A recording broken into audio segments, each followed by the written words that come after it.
NEET में select होने के लिए ऐसा तो नहीं कि हमें बहुत कम टाइम पढ़ना होता है, एक लंबा टाइम होता है। साल हो गया, कोई 2 साल हो गया, तो कंसिस्टेंट रहना पड़ता है, ओबीडियंट भी बहुत रहना पड़ता है। क्लास मिस करना तो बिल्कुल भी No नहीं। chance. टफ तो ऐसा मतलब ज्यादा कुछ नहीं रहा, क्योंकि मैं ना तो बहुत ज्यादा पढ़ती थी कि मेरे दिमाग पे बहुत ज्यादा प्रेशर आ गया। अब मैं कई दिन बहुत ज्यादा पढ़ ली ना, तो फिर ऐसे टेंशन अलग ही होने लग जाती है। फिर मैं बाहर जाके खेल लेती है 1-1.5 घंटे। छोटे बच्चे बहुत खेलते होते हैं, उनके अलग अलग गेम होते हैं, वो खुश भी बहुत होती है, दीदी आ गई खेलने के लिए। पेपर जब दिया आपने, आप गए, बैठे, पेपर खोला है, कैसा लगा? पहली बार देखते ही क्या लगा कि अब ये तो ये क्या आ गया।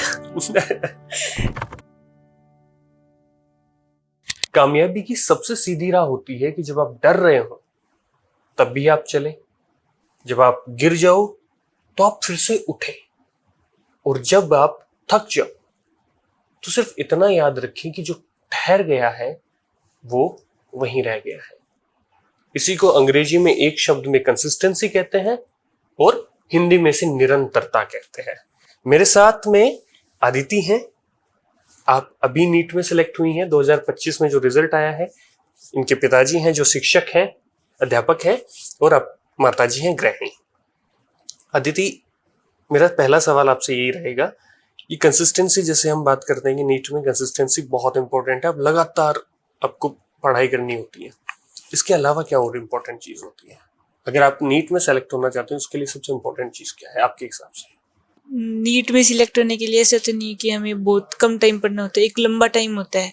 साल हो गया, कोई 2 साल हो गया, तो कंसिस्टेंट रहना पड़ता है, ओबीडियंट भी बहुत रहना पड़ता है। क्लास मिस करना तो बिल्कुल भी No नहीं। chance. बहुत लोग होते हैं कि कभी टेस्ट के लिए छुट्टी मार लेते हैं कि हाँ संडे को टेस्ट है, तो सैटरडे को घर पे रह के पढ़ेंगे, तो वो क्लास मिस हो जाती है। और वो एक दिन की क्लास मिस होती है ना, तो वो आप चाहे 2 हफ्ते घर बैठ के आराम से पढ़ लो, वो भी पूरा नहीं कर पाती वो चीजें। तो क्लास तो कभी मिस करनी नहीं होती। और आज का काम आज, बस कल पे मत छोड़ो। आज जितना पढ़ा दिया ना, ज्यादा मत पढ़ो, बस जो सर ने बता दिया ना आज की इतना नोट्स बनाए हैं, 1 लाइन 2 लाइन जितने भी करे हैं, 2-4 क्वेश्चन करवाए हैं सर ने, और हर सब्जेक्ट में फिजिक्स केमिस्ट्री चाहे कुछ भी हो, बस जो आज करवा दिया ना, बस वो आज खत्म कर दिया, चाहे उसको कितने टाइम लग जाए। अच्छा, मेरे को एक चीज बताओ, जैसे आपने इस बार पेपर दिया 2025 वाला, और ये बहुत से एक्सपर्ट्स जो सालों से नीट के साथ नीट की तैयारी करवाते हैं, बहुत सारे कोचिंग इंस्टीट्यूट्स हैं, हमारे इंस्टीट्यूट्स, हमारे जो एक्सपर्ट्स हैं, सबने कहा ये अब तक का टफेस्ट पेपर था हमने जितना देखा है, इससे टफ पेपर हमने नहीं देखा। टफ किस लिहाज से था ये? पिछले साल से अगर हम कंपेयर करें तो ये किस तरीके से टफ था? क्योंकि आ तो रहा है सब कुछ एनसीईआरटी के अंदर से। हमेशा तो जो पेपर आते हैं वो डायरेक्ट क्वेश्चन पूछ लेते हैं, या कोई 2-4 क्वेश्चन होते हैं जो घुमा के पूछ लेते हैं। इस बार उन्होंने मेजॉरिटी ऑफ क्वेश्चन ऐसे रखे जो बहुत बेसिक से शुरू होके एक्सट्रीम तक जा रहे हैं, और हर एक क्वेश्चन बायो में हो गया प्रोसेस बताना है लाइन वाइज, पहला पॉइंट, दूसरा पॉइंट, तीसरा पॉइंट, थोड़ा टाइम टेकिंग था, और थोड़ी लैंग्वेज ऐसी थी कि बच्चा ऐसे करे कि ये तो एनसीईआरटी में से है ही नहीं, ये क्या हो गया। अच्छा। ऐसे कई सिर्फ डाटा दिए हुए हैं, वो एनसीईआरटी में उनके फॉर्मूले नहीं दे रखे, पर वो उन्होंने फॉर्मूला पूछ लिया वहां पे। पेपर जब दिया आपने, आप गए, बैठे, पेपर खोला है, कैसा लगा? पहली बार देखते ही क्या लगा कि अब ये तो ये क्या आ गया। ऐसा मतलब फिजिक्स मैंने ऐसे कर दिया, आगे बायो में पहुंची तो सबसे पहले बायो शुरू की, ऐसे सारे पेज पलट के, फिर बायो में क्वेश्चन करने लगी तो थोड़ा टाइम लग रहा था, वो आ रहे थे क्योंकि वो सारा कुछ बहुत अच्छे से पढ़ रखा था, सभी टीचर्स ने बहुत अच्छे से करवा रखा था, तो वो एक एक पॉइंट करके जो ऑप्शन नहीं लग रहा बिल्कुल ही नहीं, बस काटा मारा वहाँ पे। वो आप बहुत सारे टेस्ट देते हो ना, तो वो प्रैक्टिस होती है कि हाँ ये तो हो ही नहीं सकता, हर जो प्रोसेस पूछ रही थी उसमें नंबर डाल के 1 पे ये हुई, 2 पे ये हुई, तो वो टाइम बचाती है बहुत ज्यादा। अच्छा। तो उस हिसाब से किया, बायो होगी, केमिस्ट्री होगी, जो नहीं है वो छोड़ दिया एक बार कि दोबारा देख लेंगे, कोई बात नहीं, एक बार तो कम से कम मैं पेपर कवर कर दूं पूरा। अच्छा। और फिजिक्स में गई, पहला ही नहीं आ रहा, दूसरा ही नहीं आ रहा, फिर 5-7 आए, फिर एक पेज पूरा ही नहीं है, अरे ये क्या हो गया। धीरे से घबरा गई। तो 2 मिनट शांत बैठ के सोचा था कि 1-1.5 साल की 2 साल की मैंने जैसे जाने तो नहीं दे सकती ना 2 घंटे में ही ऐसे। तो फिर पानी पूनी पी के दोबारा आराम से फिर वो क्वेश्चन करने लगी। फिर और क्वेश्चन हुए, थोड़े और हो गए। सेकंड राउंड में गई तो और क्वेश्चन हो गए। तो फिर थोड़ा सा ऐसे हो गया कि ठीक है पर इतना अच्छा नहीं हो जो मैं सोच के गई थी। तो आप इनको सेंटर से लेने गए थे, आप सेंटर से लेने गए थे अदिति को, तो जब आई तो देख के क्या लगा आपको कि इस बार क्या हुआ है? जैसे मैं सेंटर के सामने ही खड़ा था हाँ, और मैंने देखा सभी बच्चे जो आ रहे थे किसी का भी मुंह सामने नहीं था, आंखों में देख नहीं रहा था। अच्छा। सबका नीचे था। हाँ, और बहुत ही ऐसे मेरे को लग रहा था, मैंने तो शुरू में आवाज कर लिया था भी पेपर कठिन है, इस बार ज्यादा टफ। हाँ, बच्चे चुपचाप नीचे नस करके नीचे की तरफ देखते हुए जा रहे थे सारे। और मैं देख रहा था ये बिल्कुल लास्ट में आई, सारे बच्चे आ गए। तो उसमें भी थोड़ा सा और लेट आई है, मैं घबरा गया, अभी बच्ची पता नहीं कहाँ चली गई। तो मैंने भाग के गेट की तरफ गया, फिर लास्ट में ये आ रही थी बरामदे में अकेले। तो मेरी तरफ देखा ही नहीं इसने, गेट तक आया, मैं थोड़ा दूर जाई खड़ गया, मैं गड़बड़ तो है कोई। तो मेरे पास आई, आती रोई एक बार, तो रोई, रोने के बाद फिर क्या हो गया, फिर क्या है अगली साल फिर आ जाएगा ये तो। 2 बार दे दिया तो 3 बार 4 बार वो चलता रहेगा। फिर कहते कितने रह गए, इसने बताया 10 बार रह गए। फिर वो तेरा सिलेक्शन हो जाएगा, 10 बार रह गए, पेपर कठिन हो जाएगा। अच्छा, आपको कॉन्फिडेंस आ गया था कि हो जाएगा? ये ज्यादा करती, गलत ज्यादा करती थी, इधर भी करती थी तो ज्यादा गलत कराती थी। अच्छा, और एक्साइटमेंट में हर बार यही समस्या मैं घर समझाता था, जो आए वही करना है, बाकी हाथ नहीं लगाना है। तो जिस दिन ये नियम ये लगाती उस दिन नंबर तो 650-700 के नजदीक चला जाता।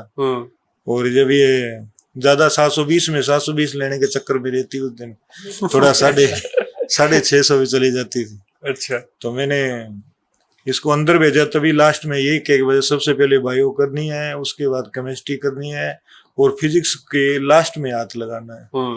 ये मैंने कह के भेजा था इसको। अच्छा। तो जिसने फिजिक्स पहले की वो बच्चे, उनका नुकसान ज्यादा हुआ, क्योंकि पहले वो नर्वस हो गए एकदम, उनका सिस्टम ही उल्टा हो गया। तो ये मैंने बहुत सारे बच्चों से वहाँ पूछा, उन्होंने जो फिजिक्स शुरू की उन बच्चों को नुकसान ज्यादा था, वो जो केमिस्ट्री या बायो से शुरू किया उनका नुकसान कम था। पर आपको ये कॉन्फिडेंस आ गया था उस टाइम पे कि 10-12 रह गए, चल तेरा हो तो जाएगा, क्योंकि वो उस वक्त देख लिया था आपने कि टफ है पेपर इस बार। उसी समय कह दिया था मैंने गेट के आगे इसको, फिर हो जाएगा तेरा, 10-12 रह गए फिर हो जाएगा। तो नहीं, ये सुन के कॉन्फिडेंस नहीं आया आपको कि पापा बोल रहे हैं कोई बात नहीं, इस बार नहीं तो अगले बार देख लेंगे? नहीं, मैं तो ये कहा गया, मेरा तो 1 साल है ऐसे कह के, और थोड़ी सी रोई। पहले मैं रो रहा के ही थी अंदर से आराम से, क्योंकि उन्होंने वो पेपर पैक करते हैं तो 5-10-15 मिनट लगा दी थी उन्होंने। 5:25 पे मैं बाहर आई थी।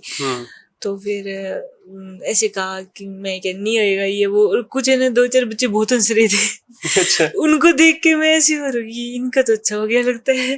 फिर कहते कुछ खा के फिर हाँ ठीक है कोई बात नहीं, फिर हंसने लगी थोड़ा। आपका क्या रहता था रोल इसमें? मेरा क्या था जी, मैं तो उनको टाइम पे खाना दे देती थी। अच्छा। सुबह उठा देती थी। जब भी आपको लगता है, जब आप ये पूरी प्रोसेस में हैं, आप तैयारी कर रहे हैं, टफ टाइम जब आया कि मुश्किलें आती हैं, आपको सबसे ज्यादा मुश्किलें कहाँ फेस करनी पड़ी, किस जगह पे आपको सबसे ज्यादा टफ लगी चीजें? टफ तो ऐसा मतलब ज्यादा कुछ नहीं रहा, क्योंकि मैं ना तो बहुत ज्यादा पढ़ती थी कि मेरे दिमाग पे बहुत ज्यादा प्रेशर आ गया। अब मैं कई दिन बहुत ज्यादा पढ़ ली ना, तो फिर ऐसे टेंशन लगी होने लग जाती है। फिर मैं बाहर जाके खेल लेती 1-1.5 घंटे। छोटे बच्चे बहुत खेलते होते हैं, उनके अलग अलग गेम होते हैं, वो खुश भी बहुत होती है, दीदी आ गई खेलने के लिए। जो एस्पिरेंट अब तैयारी करने वाले हैं, आपके बाद में जो एग्जाम देंगे, उनको आप क्या सलाह देना चाहेंगे कि आपको इस तरीके से चीजें देखनी चाहिए? उनको तो जो क्लास में सर करवाए वो मतलब बहुत अच्छे से समझ जाए, क्योंकि जो इस बार का पेपर है अगली बार शायद इतना टफ ना आए, पर अच्छा पेपर आएगा ये तो श्योर है। तो जो सर करवाए ना क्लास में, तो वो बहुत अच्छे से पढ़ना, हर एक प्रोसेस को बहुत ध्यान से समझना कि इसके बाद में क्या आएगा। कुछ भी चीज को ऐसे मत करना शायद ये पेपर में नहीं आएगा, ये बहुत लंबा चौड़ा क्वेश्चन है, ये बहुत लंबी प्रोसेस है। नहीं, हर एक चीज चाहे कोई सा भी चैप्टर हो, छोटा मोटा कोई भी हो, क्योंकि टीचर्स तो सारा कुछ करवाते हैं। और नोट्स इतने अच्छे बनाना कि वो खुद बोल के बता दे कि उस टाइम सर ने ये करवाया था अपने को। और पूरे रखना अपने नोट्स, हमेशा अच्छे से बनाना। और टीचर्स जो कहे वो अच्छे से करना, सारे पेपर दे देना, जितने आगे आए, जितनी कोचिंग ले पेपर अपनी वो सारे दे देना। बस टेंशन मत लेना कि ये वो, अगर कोई बोले आपके साथ तो ठीक है, हंस के बोल लो, अगर कोई ना बोले तो ही कोई दिक्कत नहीं है, अपना काम करो, खुश रहो बस। खुश रहो बस, है। तो बहुत बहुत अच्छा लगा आपसे बातचीत करके और बहुत बहुत आपको शुभकामनाएं। तो 3 बातें हैं इस पूरी बातचीत में, कंक्लूड कर देता हूं। तनाव ना लें, ये बहुत अच्छा रहता है।